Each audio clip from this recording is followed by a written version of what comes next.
Hi YouTube and happy Wednesday.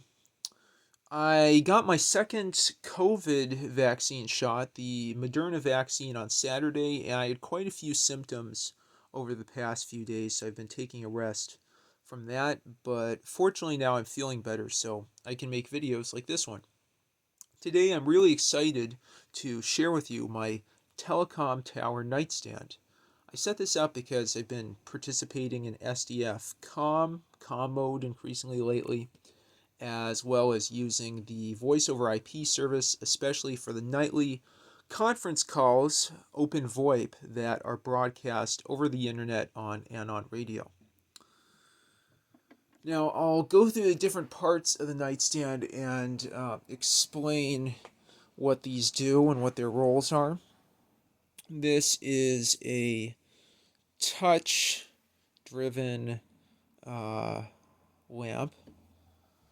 Back there is a RCA clock radio. I got that from Goodwill for $1 and decided to keep it because of the nice blue LEDs. I also have a Sony clock radio that I could put, but I think that's a little too big, and with all the stuff on the table, you wouldn't see the time quite as well. Back here is a Panasonic handset. It's a satellite station that connects to the base station in the living room, which is set up for Google Voice. So this is, basically our simulated landline. Anyway, so one satellite station. This is, a pretty nice phone. There's 3 stations here. All of these just need rechargeable NIMH AAA batteries. Also works as an intercom, as you can see. Speakerphone, intercom, and so on. Anyway, one interesting thing is, since there's a plain old telephone service, POTUS, PSTN bridge to the SDF VoIP system, I can call from this phone to either of these. Anyway, so now for the stars of the show, especially what we're looking at here, are the 2 phones that are set up for 2 SDF voice over IP lines. You get a good top view of these. And what you are looking at on the left is a VTech CD1103 trim style, trim line equivalent phone.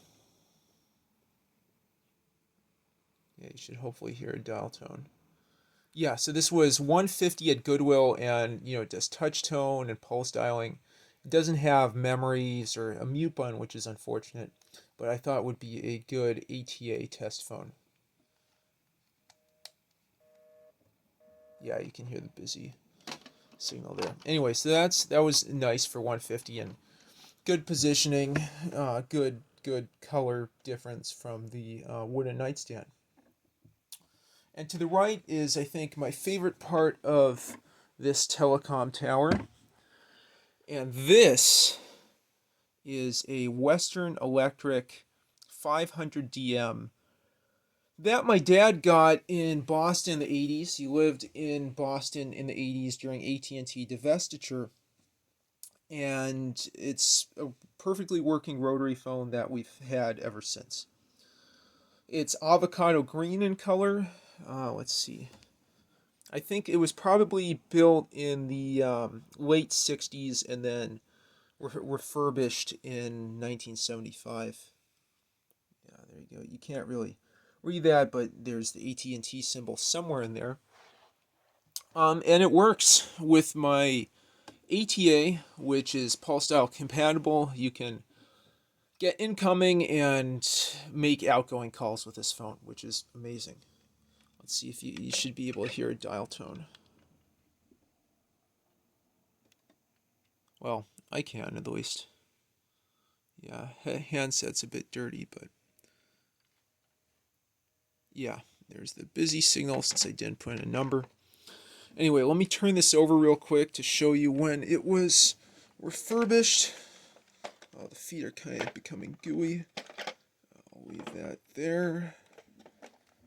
Yeah, 500 TM, New England Telephone and Telegraph. And oh, R275, so I think that's refurbished 1975. I say it's probably late 60s. I think it's, probably covered over there, because this is black as opposed to being bare metal like it was in the 70s and 80s and later model 500s. But other than that, I think newer, given that you can disconnect the phone cords. It's not hardwired like you'd see in the 50s ones, and there is a clear plastic rotary dial. Okay, so let's show that I can call into both. And to do that, I'm going to take this phone and dial my SDF extensions. Okay. I'll show that both these can ring. Okay. Okay.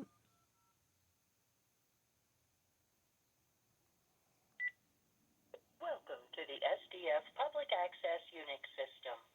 Enter the extension of the party you wish. Okay, so let's do the VTech phone.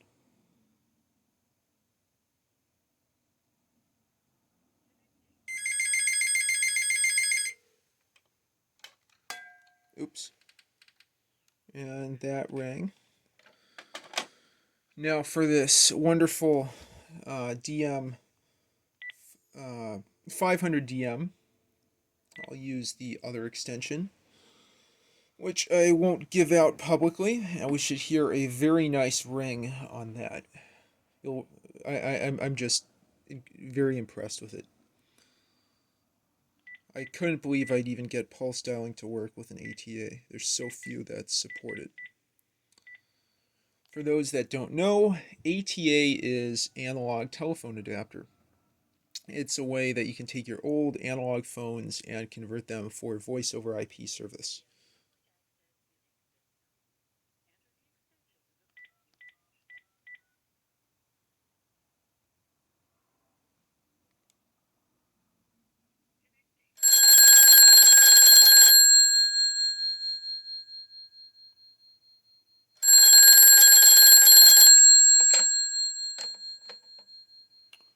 How about that? Glorious. Just with that ATA VoIP conversion box, I can get a old rotary phone to ring. Let me turn this. Let's see how I want to do that. Turn this to face all of you. Okay. So let's dial a number. I'll try the NTP time number, 1000. I'll pick up 1 0 0 0.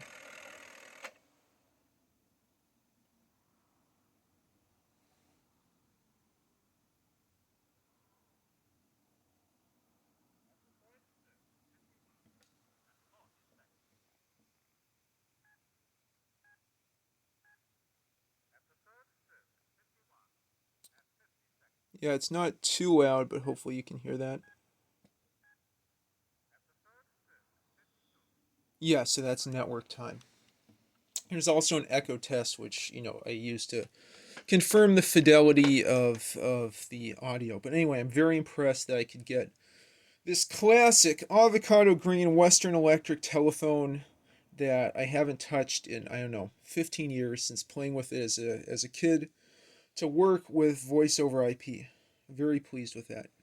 I've also called into Open VoIP a couple times, and everyone could hear me just fine. So this will be a current and future phone staple. Alrighty, I'll get that rearranged there. So that was the top of the tower. I'm going to move to the bottom now, where all the good bits of this are. There's a teletype in front that's right now in the roof session in SDF com. It's a TI Silent 700 Model 703. This is the version with a serial output as opposed to a modem.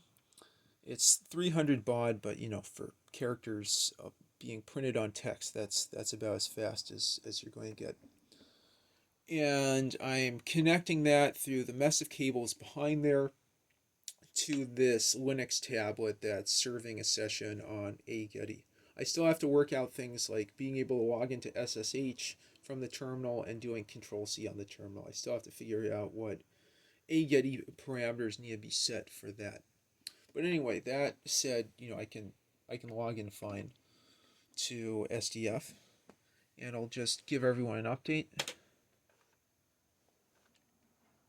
The roof is in the video I am recording now. Smiley face.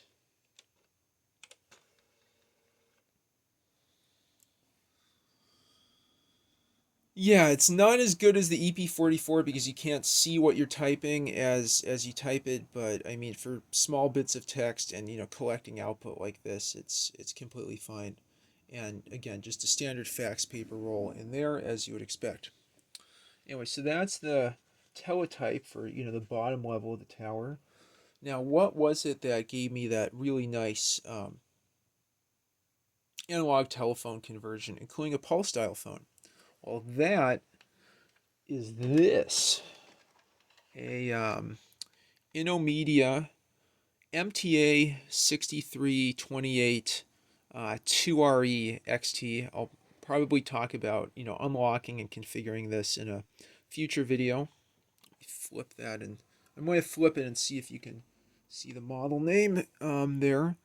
This was 18 bucks on eBay. Just got it recently, and it works perfectly with pulse dial phones. I have that connected to two SDF extensions, and you'll see if I set this over here. When I pick up a phone, you can see activity for phone 2, and then the activity goes away. So it also shows, when the phones are connected and gives the dial tone and busy signal and everything. Okay, so set that back in between the power connector and the serial for the TI Silent 700 Model 703. I'll point out one other thing. Now looking from the back here. So the final piece to this is a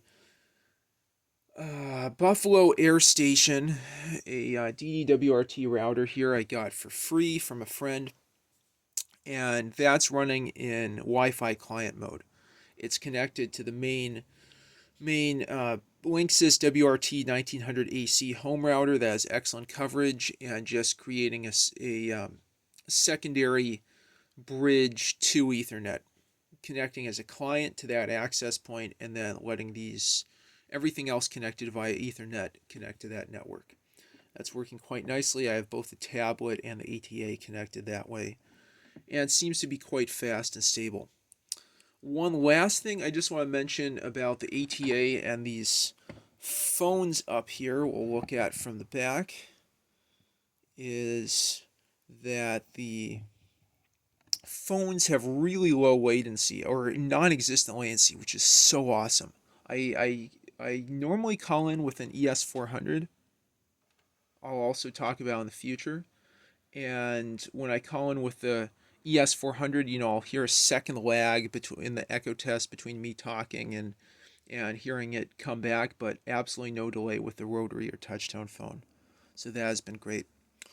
Finally, contrary to what you'd expect, these don't all ring at the same time, so I don't wake up with a heart attack or my ear being blown off, even though there would certainly be that potential.